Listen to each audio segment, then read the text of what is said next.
રાજકોટમાં મુર્ગા ગેંગના લોકો જે ડોન બનવા નીકળ્યા હતા, જે વિસ્તારમાં તેમનો આતંક હતો અને તે વિસ્તારના ભાઈ બનીને જે ફરતા હતા, તે મુર્ગા ગેંગના લીડરનો તે જ વિસ્તારમાં વરઘોડો નીકળે છે। મહિલા પોલીસ આ ડોન બનવા નીકળેલા લોકોને દોરડા બાંધીને લાવે છે, સાથે આ ડોન બે હાથ જોડીને માફી માંગે છે અને આ પોલીસ છે તે મુર્ગા ગેંગના લીડરને જાહેરમાં મુર્ગો બનાવે છે અને મુર્ગા ચાલ પણ કરાવે છે। શું હતો આ સમગ્ર મામલો, વિગતે વાત કરીએ આ વિડીયોમાં।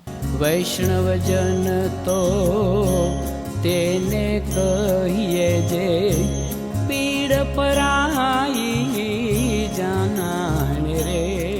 નમસ્કાર, નવજીવન ન્યૂઝમાં આપનું સ્વાગત છે। હું છું જયંત દાફડા।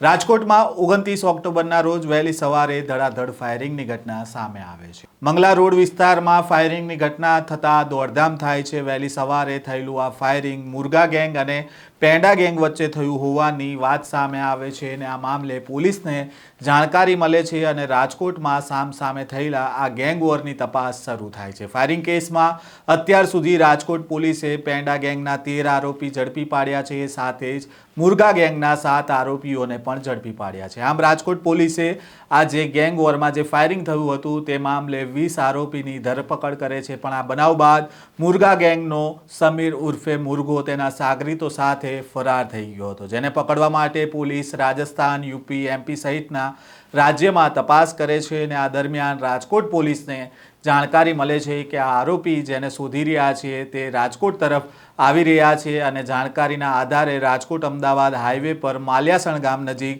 સમીર ઉર્ફે મુર્ગો, શાહનવાઝ અને સોહિલની ધરપકડ કરવામાં આવે છે। જે જગ્યા પર ફાયરિંગ કરવામાં આવ્યું ત્યાં રાજકોટ પોલીસ આ મુર્ગા ગેંગના લોકોને લાવે છે અને ત્યારે કેવા દ્રશ્ય સામે આવ્યા તે પણ જુઓ।